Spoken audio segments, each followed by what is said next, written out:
Luke Coutinho is one of the most premier, most expensive, but also one of the most knowledgeable health professionals in the country today. His clientele includes billionaires, includes movie stars, includes sheikhs from the Gulf, and a lot of other people spread all across the globe. If you want an appointment with him, you've got to wait anywhere between 4 months to a year for that appointment. Guys, the knowledge that comes out of this guy's mouth is absolute gold, and that's what we've tried to bring to you in today's Ranveer Show episode. These are the only health tips you'll ever need for the rest of your life. If you just watch this video and no other health video in your life ever, that's enough. You'll be able to benefit, you'll be able to live your life in a healthy way. Enjoy the episode.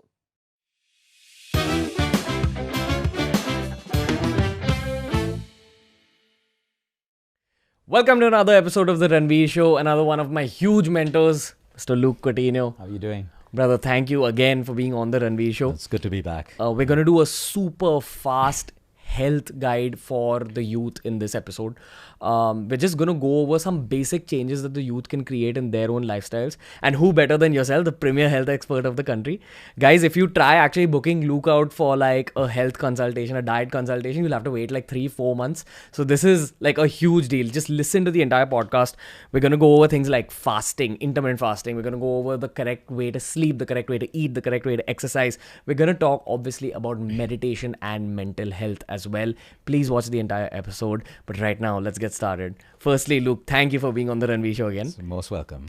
Secondly, let's begin with something like intermittent fasting, IF. It's a phenomenon that's taken over the world. But if you look at the history of the world, it's always kind of been there. For some reason, I think our parents were a generation that really promoted the idea of something like breakfast and, eating regular meals and all that. But scientifically speaking now, that's kind of recalibrated. It's recalculated. So could you take us through this whole intermittent fasting science super fast? Yeah, so it's always existed, like you said.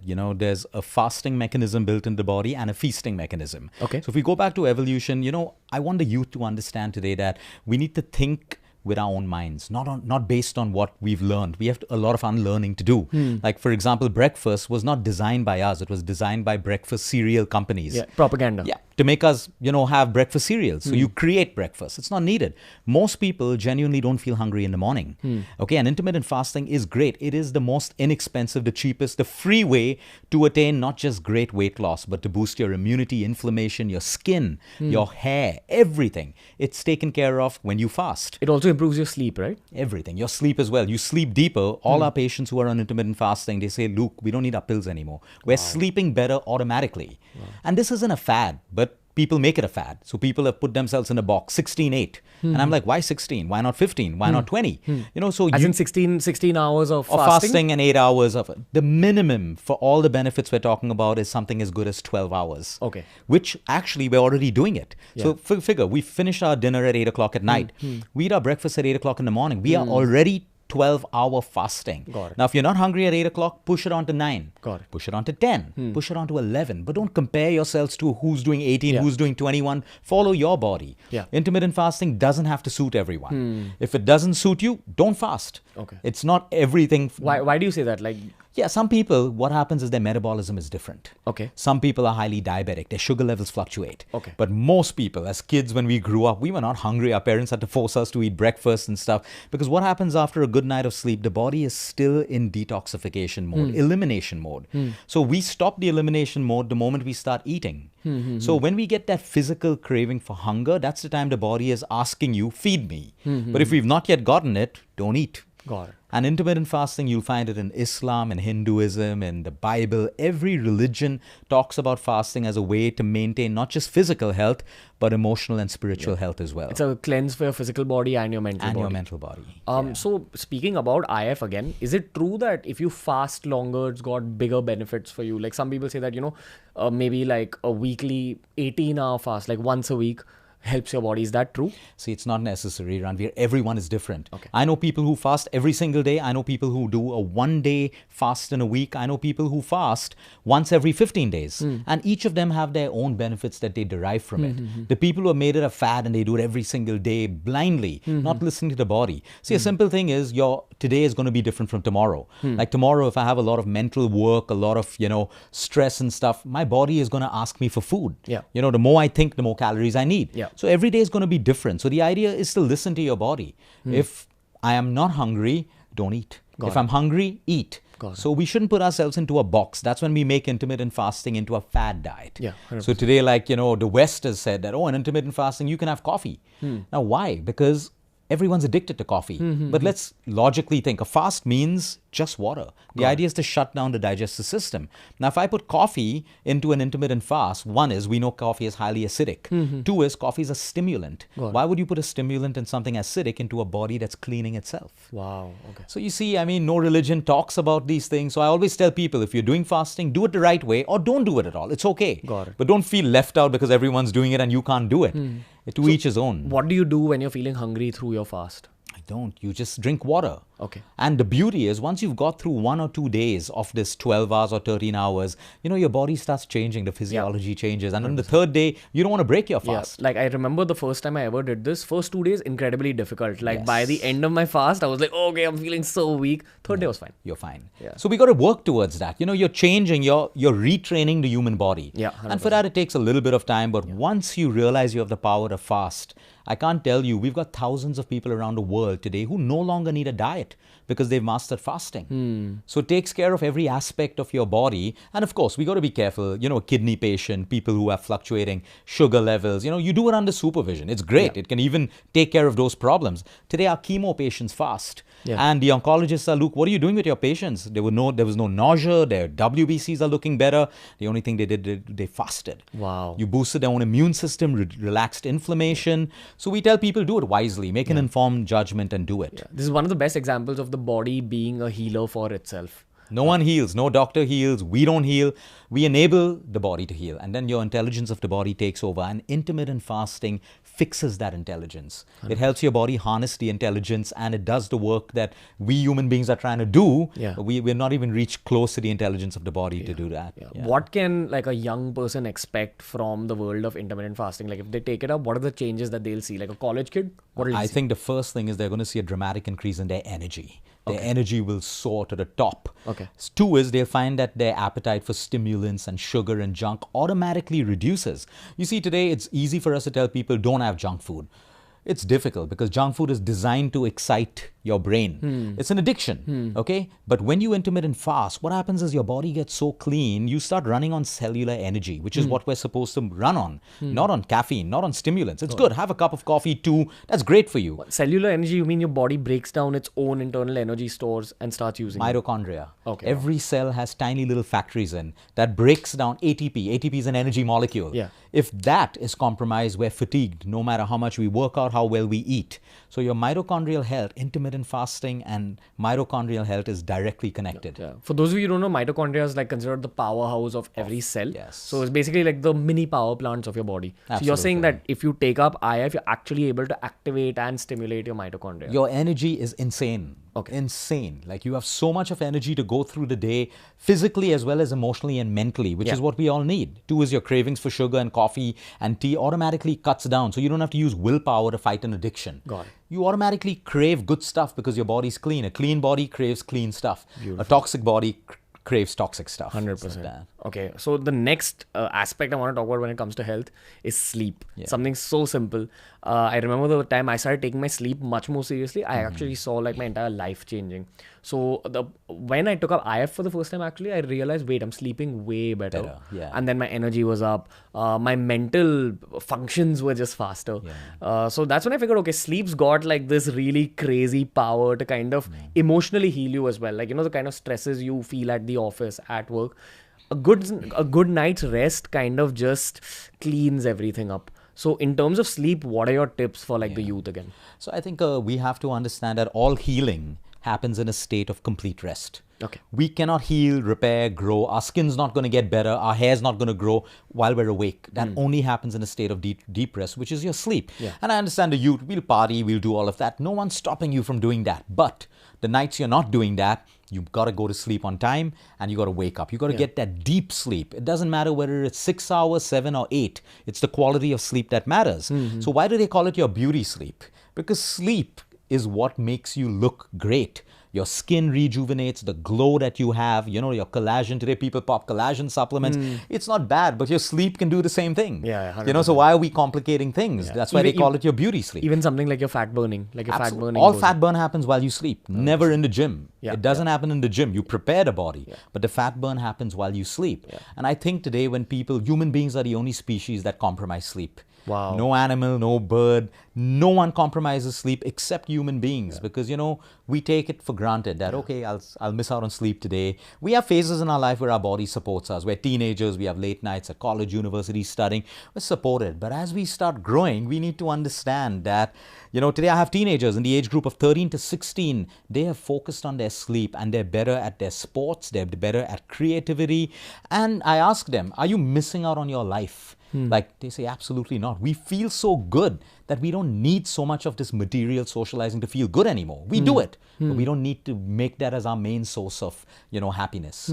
Because like you said about emotional stress, today all people who have emotional stress, depression, anxiety, it's while you sleep that your brain will actually get recharged. But what completely. happens on a cellular level? What actually happens? Okay, so we can detoxify our body, our liver, our kidney, our colon using certain foods, combinations, fasting. Have you ever thought about the brain? How does the brain detoxify? It can't because there's a blood-brain barrier.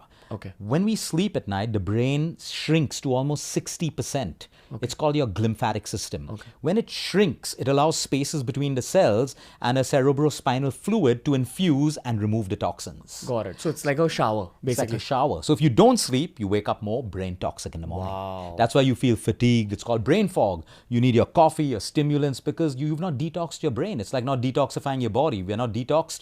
After a heavy night of drinking, why are people slow and sluggish? Because the liver's compromised. So to put the same analogy with the brain, so detoxification doesn't have to be complex. The mechanism to detox the brain is built in us and it's free. Got it. Just got to sleep better. Yeah, and in terms of obviously getting better sleep, you got to focus on your sleep hygiene, which is keep food away from your bedtime. I think the most important thing for our entire generation, be it the youth, be it our parents and even grandparents, is the phone, the iPads, at least 45 minutes before bed.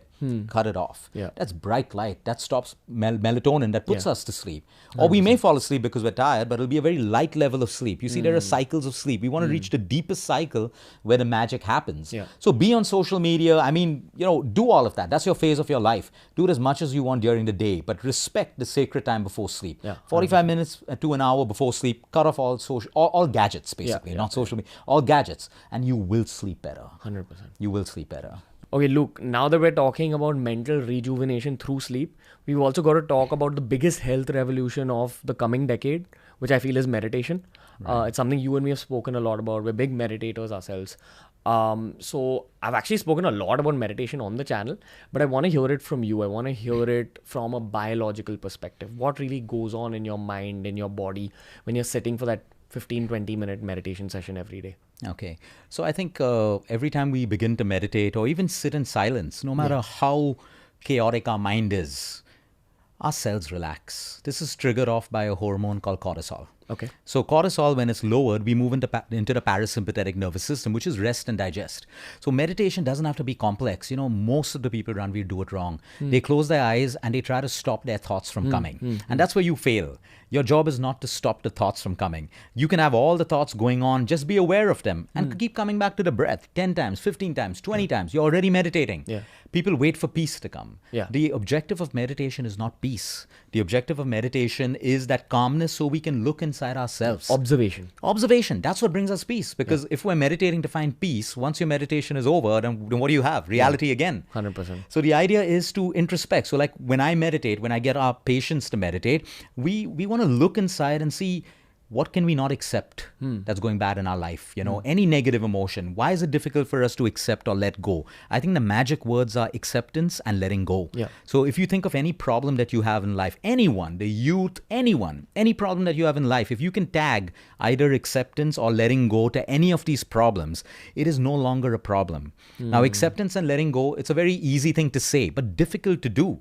Where do we get the strength to accept and let go? Only from inside. No one can motivate you to accept and let go. No one can teach you how to do it. But for example, if I need to accept a toxic person in my life right now, let's say that, for example, okay? I can't let go of the person, but I need to accept.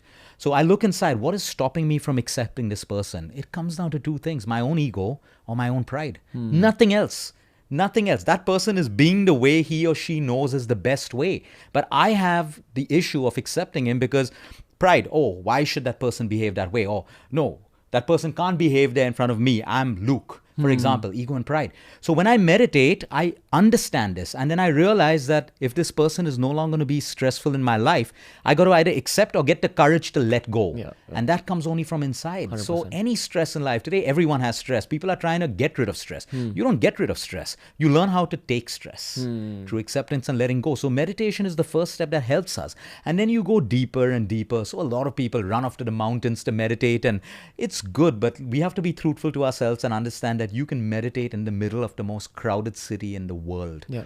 It doesn't matter. It's your state. It's what's within you. You don't have to go to a mountain to do that. I know people who go to the mountain, meditate, they're calm, they come back, they're angry again. You know, so the idea is keep it real, keep it practical, keep it simple. If we don't want to use the term meditate, silence. Yeah. Sitting just in silence for 5, 10, 15, 20 minutes, you know, all the inside thoughts begin to surface automatically. Because when we're not in silence, our conscious mind is focusing on everything around us. Yeah. We want the subconscious mind to kick in. Yeah. That's where all the magic subconscious mind? happens. Like for... So that's your autonomic nervous system. Like right now, you're not aware that you're breathing, but you're breathing. You know, you're not trying to make your heart beat, but it's beating. You know, that's your subconscious working Got it. automatically. Got it. That's your autonomic nervous system. Got it. Your body knows what to do. Now, the conscious mind, let's take, for example, the conscious mind. I'm going to eat a bowl of ice cream. Now, the conscious mind says, oh, that's full of sugar, that's full of milk, that's not going to be good. It relates fat gain with it, acidity with it. The subconscious mind knows nothing. The moment the ice cream is ingested, you'll produce an enzymes, acid. It will just break it down. It doesn't know it's an ice cream, but your conscious mind knows it is. So you see, there's a big difference. Our conscious mind is what brings in all the problems. The subconscious mind doesn't know whether Ranveer is stressful or not stressful. Okay, it doesn't know that. But the conscious mind, through perception, okay, oh, I like Ranveer, he's a chilled out guy. Now the subconscious mind believes that. But if I've perceived you as someone who's annoying, the subconscious mind believes that even though it's only a perception. Got it. Which is why we say meditate to see the truth. Got it. The truth, like not lies and truth. I'm talking about the truth of you, who you really are. I ask so many of my billionaire clients, like, what drove you to create this? Most of them don't know their answers. I said, how much is enough? They don't know the answer. You know, because we don't know ourselves. We're reacting to what our minds have built up. That success for some people is wealth. So they only chase wealth. Not a bad thing unless it consumes you. For some people, success is fame. So they only know to chase fame because their mindset has linked fame with success. Correct. You know, so it's all about, and that's why we want to meditate to see. And sometimes when people meditate, they change their complete careers. I've had students in universities in Boston, the best universities, meditating. They start meditating and they come back and change their line completely because they realize that was what my parents wanted me to do. But now I know what my true self wants me to do, and they come and get into farming. Yeah, 100%. Something completely the opposite, because you're living your authentic truth. Yeah. Your truth, not what the world has defined for you. Yeah. And that is the beauty of meditation, knowing our truth, knowing our purpose. Some people waste their life. I want to find my purpose in life. You already have your purpose in life. You've been put on this earth to do it. You just don't know because it's covered with layers. Remove those layers. You don't have to go around the world to find your purpose in life. You'll find it where you are, in that one chair every day, putting time for your meditation. So even like on a personal level, I feel with meditation, I began it at the same time I began Beer Biceps. Right. And it's been that one force that's told me the next steps, you know, and again, I feel that comes out of a place of perspective. Right. When you're closing your eyes for those 20 minutes, you get an alternative perspective on your life. You're kind of able to see your own life from a bird's eye view, like from the top. and you're able to see, okay, I'm doing this right, I'm doing this wrong, maybe I can try doing this. And see, your practice of meditation, Ranveer, shows in your videos the depth that you talk at. You don't talk at a superficial level. You talk at depth. That can only come from someone who's aligned with themselves. Otherwise, people will just copy what everyone's doing on different shows and they try to do the same thing. They're working at a superficial level. But you're aligned with your truth. You're aligned with your intention. So again, meditation helps you realize your intention of what you want to do. Without intention, we can never achieve any goal. Yeah. 100%. And also on a biological perspective, when you get into these advanced yogic meditations, the one difference I've seen in my life is that I genuinely believe that it's something related to increasing your oxygen content in your bloodstream. So things like pranayam, breathing exercises, they really hyper-oxygenate your mind. Absolutely. So do you have some insights on that? Yeah, of course. In fact, every prescription of mine globally, not just Indian patients, has pranayama written on. Wow. Because I'll tell you, without pranayama, you're not going to absorb the food that you eat. So you could be eating organic food throughout the day, but absorption, everything in the cell, trillions of cells require the life force oxygen. So if I have less oxygen in my body, my cells are going to be more acidic. If I'm more acidic, I'm not going to absorb the pomegranates, the garlic, the pumpkin seeds, the sunflower seeds. I think I'm eating it, but I'm not absorbing it. It's not about what you eat. It's about how you absorb what you eat. So when I oxygenate, there are camps in Mexico that work with end-of-life cancer patients. Okay, and all they focus on is how do we oxygenate the cells. Wow. Because by oxygenating the cells, they can boost immunity, which means harness your own ability to fight the cancer cells. Or make your brain work faster. Make your brain work faster. So why do we feel so good when we do deep breathing? And I tell people 6 deep breaths is all you need to start the process. That takes you less than a minute, 100%. less than 2 minutes, but you've changed the physiology of your body. So if someone is extremely stressed right now, in a minute, we can move from stress to a state of calm. Your problems may still be in the room, just by increasing your inhale and your exhale. 100%. That's the beauty of the human body. Yeah, a very simple pranayam I actually follow, and this has worked wonders for me, is you just sit with your spine straight so that your lungs are kind of opened up. If you if you slouch and sit, your lungs are slightly not working at the maximum capacity. So you sit straight. If you're uncomfortable, you sit against, like, say, a wall, and then you do X counts in, X counts hold, X counts out. So that can be 5 counts or 10 counts. So if say it's 10 counts, you breathe in for 10 counts, hold for 10 counts, and breathe out for 10 counts. Yeah. And you do this till you start feeling a sense of calm. Ideally, like a 15-minute session every day. You'll see your skin health change, your hair health change. Absolutely. You'll see, obviously, your brain working much faster. And again, you get that alternative perspective. If you're going through an anxiety attack, if you are, dealing with some kind of mental health issues, a lot of it can be kind of cleaned up just through a good practice of pranayam. Absolutely. In our depression and anxiety patients, and a lot of them are kids, a lot of them are teenagers, we just teach them how to breathe. Yeah. And they feel better. And that feeling is not only after the session. They feel good for about 24 to 48 hours. So then we say, listen, it made you feel good for that long. Now what if you start doing it every day? Yeah, beautiful. And you begin the first step towards their recovery. That's in fact the next topic we need to tackle, mental health. It's becoming a huge issue for kids today.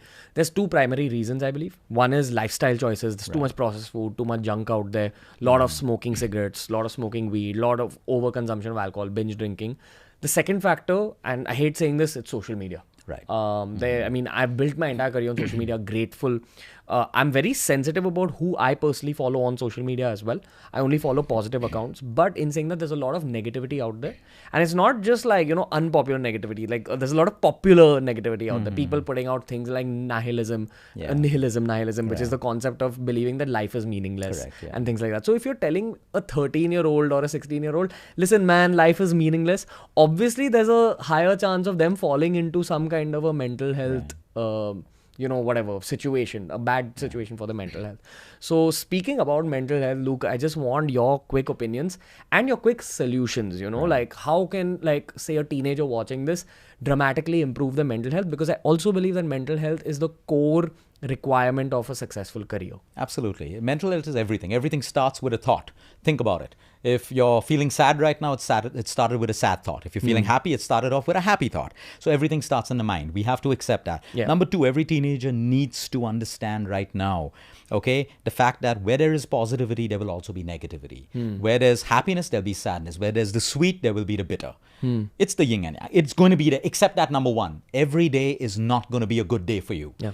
But social media and the world today has projected that our lives, that we deserve the best at everything. Right there, we need to change that mindset. We may deserve the best, but it doesn't mean we'll get the best. So when we change that mindset, it's like, I always look at the way children are brought up today. They are pampered and spoilt to the hilt. So parents doing this have Like actually how? set up, like they get what they want when they want it. Got it. Okay, which is not a good thing, because when you move into the real life, as a child, you'll get that from your parents. But when you're out of your home and you're in real life, you're not going to get it that easy. And then you start feeling emotionally weak because you've got it throughout your life. And now you feel that, and then, we come up with these emotions. Oh, I am deserving, but I don't get it. No one is deserving. We earn it. We lose it, we earn it again. That is the truth of life. So when we keep, it's called overindulgence. It's called instant gratification. If you get what you want every second you want it, after a while you're going to take that for granted. Got it. And what happens is that's a huge dopamine shifter. So what happens is if we get everything when we need it, our dopamine needs something more to stimulate it. Which is your feel-good hormone, like the feel-good hormone that's released in your brain every time you undergo a high or every The time. motivation molecule, everything. So if I have to find a way to motivate my people to work every day, how am I going to run a business? People have to come self-motivated. People have to do that. It's not the job of other people to motivate other people every day. But look at the new generation today. They need constant motivation. Why? They need instant gratification. They need all of that. We need to break that. We need to break that. So today, when people don't get what they want, they immediately categorize themselves as depressed. Most of the people depressed out there are not depressed. They label themselves as depressed. Yeah. They went to a psychiatrist and a psychologist saying, I'm depressed. And the psychologist or psychiatrist treated them for depression. Yeah. But they label themselves. Yeah. Depression for most people, you had a bad relationship, you broke up. You're sad, you're depressed. Fine, okay? That doesn't label you as a depressed human being. It is a phase in your life which you got in, you got to get out. Yeah. So teenagers, if you're getting into a relationship, be ready for the sweet, the bitter, the pain, the happy days, everything. If you're going in only expecting the best, don't get into a relationship. Life doesn't work that way. No matter how the movies show it to you, no matter how virtual, and social media shows it to you, that is not the truth. If you look today, even the divorces, okay, and the way divorces are happening is following a pattern dictated by the movies. How the divorce happens in a movie is exactly how it happens in real life. But when you look at the actual paper and the law, it's not supposed to be that way. So people are mimicking everything that they see. Their mindsets are corrupt. So I'll give you a simple example, Ranveer. We have to change our mindsets. If we have to remind ourselves constantly that people do not have to say the things that we want to hear all the time. And people do not have to behave the way we want them to behave. The moment we change that mindset and we accept that people will do what they want, say what they want, be who they want to be, if we can accept that, then we allow ourselves to accept different behaviors. If we don't and we're rigid, every time someone says something you don't want them to hear or behaves in a way, I'm going to be depressed, I'm going to be anxious, I'm going to be angry. And that person moves on with their life and we are the victims. So we have to change that mindset. That is the first thing. Yeah, Luke, but also coming back to clinical depression, Right. what is it? Like, what's actually going on in someone's head biologically speaking? So we've seen clinical depression, and yes, of course, those are serious cases because the victim or the patient has allowed themselves to spiral to such a low that even the body's adapted to it. It no longer produces the right amount of serotonin, the right amount of dopamine. So for example, like today, if I tell a cancer patient that you have 3 months left to live, okay, and the patient has a weak mind, the patient will die in 3 months. And it doesn't have to be because of the cancer. It has to be because someone with an authority has planted that thought in the subconscious mind. And we've seen these cases happen in front of us. Yeah. That's how strong the mind is. So in clinical depression, it is bad because the entire hormonal system of the mind, the body is completely changed and they need that medication to move them out of that. But it's not the end. Along with medication, they have to make lifestyle changes. They have to see, everyone on this planet has a purpose. And on social media, like you said, there are a lot of people who say our life is meaningless. If you feel your life is meaningless, it is your job to make it meaningful. 100%. It is your job. It is your accountability and your responsibility. Today, people want to push responsibility on everyone else. But at the end of the day, you are responsible for everything that is happening in your life. Everyone. People must have done the worst things to you, but you are still responsible for your life. You can blame and complain. That's going to drain you more. It's going to depress you more. Or you can use that energy to move on and to change. It's difficult. Yeah. But we have to do it. There's no choice. Is it fair to say that everyone who diagnoses themselves with depression is not actually clinically depressed and they've kind of... 100%. Like I said, most people most people who have diagnosed themselves as depression. In fact, today, there's a lot of scientific study talking about that the more psychologists talk to people, like if I say, come on, go and talk about your problem, you're going deeper and deeper and deeper into it. I can talk to you once, but now I need to move the conversation on how you move forward, not how you get deeper. So there's medical research even coming up on how counseling has to change its path, because the more you put attention on a problem, the more the problem grows. So if I'm going to make you talk about your, for example, relationship that has depressed you more and more, you're getting deeper and deeper into it. I need to create a distraction in the mind right now, empathizing with you, but moving on to a path that can get you out of this, not keep you in it. Which is a correct diet and correct exercise plan? Everything. Exercise, the food that you eat, your sleep that you get, and the company that you keep. Today, most teenagers are depressed because they're in the wrong company. So it's not just teenagers, it's middle-aged women as well. They come to me and they say, Luke, we're depressed. And I say, yeah, when are you most depressed? Oh, after I come back from this kiddie party. I say, what happened to this kiddie party? Oh, I think people are judging the way I look, the way I dress. I say, the only thing, I write it on a prescription, change your group. Wow. That's your solution, change your group. So, at a teenage level, we all want to fit in. We want to fit in with the coolest people, but I'll tell you one thing, the coolest people are the most insecure people. Yeah, 100%. They're cool because they need to, make these false apparitions in front of people to appear cool, because that's the way they get attention. Yeah. So, the genuinely good people, not that they're bad people, they need help. They want to be aligned with the cool factors and stuff like that. But have your own mind. Find coolness in different aspects in your life. You don't need to hang around with someone cool to be cool. You can be cool on your own. By hanging around with a cool person doesn't make you cool in any way. But then we bring on depression because we're living a false life. I don't want to be in that group, but since it's the coolest group, I need to be with them, party with them, do drugs with them, smoke cigarettes with them. It's not adding value to my life at all. 100%. And how much of a factor do you feel something like binge drinking, pot smoking, all that is? Like, I know in moderation, you can get past everything, but in the modern day with teenagers, we're seeing like this big wave of marijuana take over the country. We're seeing a big wave of binge drinking, partying take over the country. Right. How much of a factor do you feel that is in this whole mental health issues game? It plays a huge role. See, Ranveer, I always say the problem is never with alcohol. The problem is never with, okay, drugs are bad, all of that stuff. The problem is with the person doing it. Like, I know people who are 90, 95 years old having 2 pegs for the last 50 years of their life every day. They're happy people, they exercise, they whatever. It doesn't affect them. So the problem is not alcohol. Now, for example, you take a person who goes and starts abusing alcohol, drinking alcohol to feel good about themselves, to feel more confident, binge drinking to show off, binge drinking to, knock stress out of your life. You're doing it with the wrong intention. It is going to harm you. Yeah. And again, why must you binge drink? I can understand those 1-2 wild nights once in a way. Everyone wants to have a good time. But when you're doing it every weekend, something is wrong with you. What void are you filling? It is not cool. And the people who initiate it are the people who want other people to be like them because they can't stop it themselves. Yeah, 100%. So if I can't stop something, how do I feel better about myself? Make you part of it. I make you part of it. So I think binge drinking I think it's a very, it comes from a behavior of insecurity. Yeah. Enjoy your alcohol. Like I said, alcohol, if you truly enjoy it, it is not going to harm you. Yeah. People smoke joints. Everyone's done it. Of course, now people, when they start overdoing, so for example, you break up with your girlfriend, you're sad, you start smoking. Smoking makes you feel good. Yeah. So you smoke more and more and more and more. But you're not dealing with the breakup. You're using a coping mechanism. And that, every time you go through anything in life that makes you feel depressed, what will you turn to? The joint, because it made you feel good. But you're sitting watching a sunset, you're smoking a joint in your teenage years, enjoying right intention. Okay, you're fine. You're absolutely fine. There are people who are doing it throughout a lifetime and they have zero health problems. And then there are people who are doing a little bit of it and messing up their lives. Yeah. But yes, if you're going through mental and emotional disorders, moving towards a drug or too much of alcohol is only a coping mechanism. It's going to make you worse, not better. Yeah. So take a step back, observe like the whole kind of ecosystem of your own life, and then take calls. Absolutely. I think that's the Absolutely. outcome. And it's going to be different for everyone. Everyone is different. Don't compare. Someone says, oh, I got out of my depression, I feel happier because I binge drink. That doesn't mean that's your solution. Your solution could be something totally different. So have a mind of your own. That's it. Beautiful. Yeah. Also, Luke, I feel that like kind of the base of all this mental health, meditation, overall health, somewhere boils down to the basics, which is the fuel you're putting inside your body, right, and the ways in which you're making your body move. So those are the 2 final verticals I want to talk to you about. Basics about nutrition, not like a diet plan or something, but what are kind of the, golden rules when it comes to food for your body? Okay.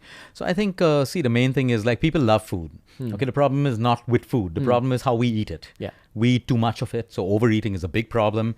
We eat at the wrong times. We eat and go to sleep straight away, so we become more acidic. So if you really see, you can enjoy so many different foods if we just put the discipline of lifestyle to it, which means eat at the right times. Eat when you're really hungry, when your body's asking you food. If you're just full and you're just eating mindlessly, you need to know that you're upsetting the entire dynamics of the body and the intelligence of the body. So why do that? No one's stopping you from eating. Just eat at the right time and eat the right quantity. Why must you overeat? You can still have the same food that you like today, tomorrow, or the next week. But we try to get that into our system right now, at one go, because we're mindlessly doing these things. So I think if most people just start respecting food, okay, forget about diet food. In fact, diets don't work at all. I know so many people who eat what they want. They just have a discipline in their life. They don't overeat. They eat at the right times. They do a little bit of exercise. They sleep well at night, and they're fine. They don't have to diet. Diets are man-made. 100%. There's money behind it. There's all of these things and stuff like that. So I think when it comes to eating food as well, we should eat when we're relaxed. If we eat when we're stressed, it's not working for you. Something that really worked for me when it came to food, a big change for me, was when I started I started following this practice of only eating when I'm eating. As in, when I'm eating, that's all I do. I don't watch TV. I don't read a book. I just focus on the food. And it also makes the whole process a lot more enjoyable. You become very aware of when your body becomes full. And you're just more grateful for the kind Absolutely. of food That's you're perfect. That's bringing me to my next point is we need to extract pleasure from food. Yeah. If the meal that we just ate didn't give us pleasure, it's not worked for us. 100%. Because pleasure is a human emotion. You see, every human being is hardwired to seek pleasure and avoid pain. In everything we do. You're trying to become the CEO of the company. Why? What is the underlying agenda? Okay, to seek pleasure. Pleasure from position, the money that you earn. Avoid pain of failure, not achieving. So when it comes to food, if we don't extract pleasure from our food, and the only way we can do it is when we're involved in our food. So if we can finish a meal saying, wow, I truly enjoyed that meal, it has worked for you, even if the meal wasn't a great meal. But people eat junk food with guilt. That, this is bad for me and I'm going to have to work out in the gym. It's not worked for you. If it's junk, try to extract pleasure from it. Let it work for you. So these are the basics of, look at the French, the Europeans. They enjoy food no matter what they do, and it doesn't affect them because their mental state is so different, their approach. I think in India, we just have a bad relationship with food. 100%. We've already tagged chocolate, ice cream as, I'll gain fat. This is bad. That's bad. You can see, with the extreme diets in our country right now, the question I need to ask is, why isn't simplicity working? People were healthy before all these extreme diets came. So why do we need to make it more and more complicated? Because people are trying to fit into a cult. Whether it's the keto cult, I have nothing against keto and all of these things, but people are trying, the vegan cult, it's okay, do it, but do it with authenticity. Don't do it my question is, when you were eating food while you were growing up, if you were healthy, that's the same food you should be eating now. Why are you changing? Because after you finish breastfeeding from your mom, the food that your parents fed you grew you from a small infant to a young boy. It completed your brain growth, your liver, your heart, your musculoskeletal system. That food is information to your genes. It's in your genetic makeup. And if that food didn't make you sick, didn't make you fat, unhealthy, that's the food you should be eating. Your body resonates with it. But we're trying to search for new things, look for superfoods from South America and maybe it's good, but is it necessary is the question. So we got to keep it simple. There are people I know who eat samosas for lunch, roadside food and all of that stuff. People on the road, office people, sometimes they eat all of this roadside food. Look at their reports. They are clean. They're clean because they've accepted this is food. It's energy for my body. They're grateful for it. They move on with their work. But the people who are getting more health obsessed have all the possible issues with their 100%. medical reports because the mind is involved. All of those things. Yeah, So very often I see the people who give the most health advice are the ones who are actually dealing with the most problems. people who are obsessed with health. Yeah. Because they've become so obsessed, they found out they've removed simplicity from their life. 100%. Like I say, health shouldn't be complicated. Our body is already designed to keep us healthy. Yeah. Now, all I need to do is introspect and see what is affecting my health and work on that. But we don't have to look for outside complicated solutions. They 100%. don't work. And if, health, literally, lifestyle is free. Yeah. It doesn't cost you money to make a lifestyle change. But yet people are looking for complication, looking for more expensive things that they think can change their health. Also, when it comes to health in the modern day, especially for young people, I personally, because I'm always surrounded by young people, I see two big mistakes that they make. One is that there's lesser home food consumed today. It's usually we're ordering on one of our delivery apps, and that happens every day. And two, I just feel that there's too much processed food around us. There's too much food that has, that's come out of a factory. Yeah. So as a health expert, could you quantify the safe number in terms of how many times a week can you eat outside food? So yeah, let me put it this way, okay? It can take one outside meal to basically negate 7 to 8 days of the hard work that you've put in with exercise and food. Yeah. Like go into a normal Chinese restaurant or any grill or whatever, like a normal bowl of fried rice will have so much of oil that will be your quota for the next 1 week. Wow. Now, we got to think backwards. That's all I want to say. I don't want to be, negative and tell people not to eat out. Just do the math. Because what is the job of even the best hotel and restaurant? To make your food taste good. How do you do that? What are the ingredients? Salt, sugar, oil. That's it. It's as simple as that. So home food doesn't use that, although it tastes so good because it's made with love by your mom and all of that stuff. But again, the youth today, their mindsets have been changed by smart marketing. So everyone's on Swiggy. Oh, have you Swiggied this? I'll just Swiggy in dinner, Swiggy in dinner. You'll be Swiggying in a doctor and nutritionist as well very, very quickly. Because face it, now look at this. Everything comes in plastic. Okay, we all know what happens when heat and plastic mix together. There's leaching of BPA. BPA increases estrogen in both men and women. What are some of the biggest problems amongst men, women, and youth today? Hormonal problems. Young girls, PCOD, weight gain, belly gain. Young men, hyperactivity, anger issues, low testosterone, more fat than muscle. Okay, so now imagine I'm a chef. Okay, I make hot food, you swig it in your order. I put that hot food into a plastic container. I cover it, so I'm retaining the heat. So that beautiful chemical leaching process has started. It probably takes you 1 hour to get your order. Most people will reheat it again in the microwave. So you're reheating in plastic, and then you're putting all of that stuff in your system.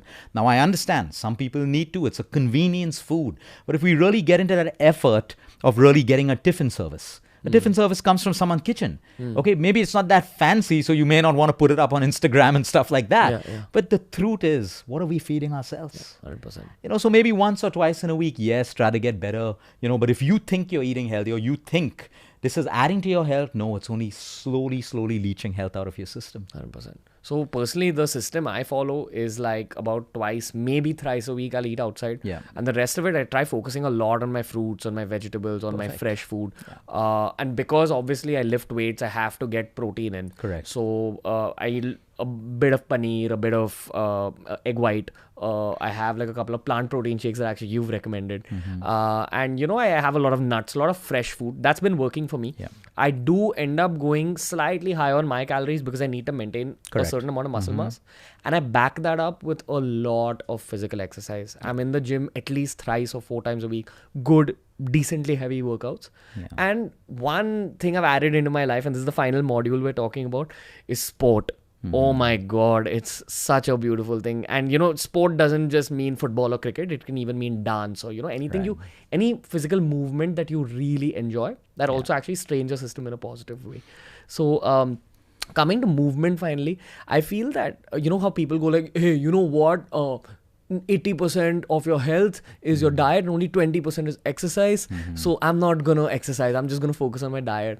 Hold on, wait. There's so many benefits you can get from the world of movement, from the world of exercise. In fact, you just by exercise, by playing football twice a week, you can work off so many of the extra meals that you're kind of putting in your system. Yeah. So what's your take on this whole process? So exercise to me is an antidepressant. It's your natural antidepressant. I don't have a single patient who came to us depressed and I told them walk for 1 hour and message me how you feel. And every message back was, I feel great. So one is, human beings find shortcuts. Like, okay, I'll just focus on my diet and not exercise. Exercise has nothing to do with your weight. Exercise has everything to do with your physiology, your hormones. We don't exercise to lose weight. We exercise to keep our hormones in balance. And because they're in balance, we can lose weight. Yeah, 100%. So, movement, like you said, you don't have to gym. You don't have to. Movement, anything that keeps you moving is great. So like playing a game, like, I had all my fitness trainers who are like the elite trainers of the country. We played a game of football about 4 weeks ago. Every one of them took a week to recover. But in the gym, they're lifting the heaviest weights and great bodies and all of that stuff. What did the sport do? It challenged their cardiovascular. It worked out muscles that no amount of gymming will do. But the best part is they all felt so good. 100%. So, sometimes your cardio can be a sport. 100%. It could be a game. It could be a sprint. It could be dance, like you said. It could be anything. We want people to be creative. It doesn't have to cost money. You don't have to have a gym membership. You can make the outsides your gym. You can hang from a bar, you can do pull-ups, push-ups, squats, all of these things. But again, media is designed. They show you this great-looking body behind a stack of weights. Yeah. And immediately our mind connects. Oh, he has a great body because he lifts weights. Yeah. You know, I mean, for bodybuilders and all, it's great. But for normal people who just want to be lean and ripped and great muscular bodies, you use your own body weight. You can do it in a hostel. You can do it in college. You can do it in a hotel room. Yeah. You just need the self-discipline to do it. Yeah, you need consistency with that Consistency and process. self-discipline. I just think that people need to perceive this world of exercise as a very normal Yeah. change in their lifestyle and not something that they're doing for a while in order to get fit. A lot of people enter the world of, say, weight training or playing sports with that intention of, I'm going to do it till I become thin or till I become fit, and then let's see. But it's not that. It has to be a change for the rest of your It's life. a lifestyle change. It's got to be a part of your life. 100%. So like I always say, plan your day around 4 things. The food that you're going to eat. Don't get obsessed about it. Just make sure that you're getting your balance. Yeah. 2 is the movement. Where do I have time for movement? Yeah. Okay, 3 is, can I prioritize my sleep tonight? If not 8 hours, at least 7. If not 7, at least 6. But prioritize it. If it's not a priority, it's not going to happen. And that 10 minutes for your meditation or 15 minutes. 100%. If you can prioritize your day around these 4 things, it doesn't take time. If you really break it down, it doesn't take time. We just got to do it. Yeah, 100%. I'd like to add one more nugget there. Surround yourself with the right people. Surround yourself with the right people, because you can have the best things in life happening and you can have the wrong people who suck everything out of you. 100%. Your self-esteem, your self-confidence, people suck that out of you. Material things don't do that to you. People do that to you. So we got to be careful of the wrong people. Luke. And on the flip side, if you're surrounded by people like Luke Coutinho, you're always going to be in a good zone. Thank you, brother. Likewise, bro. This was super fun, enriching for me as well. I'm going to link all of Luke's handles down below. Make sure you go follow him everywhere. Just listening to this man talking on any topic will be one of the most enriching things you'll put your mind through. Go through it. And until next time, guys, from Luke and Ranveer, we'll see you later. Thank you. Thank you.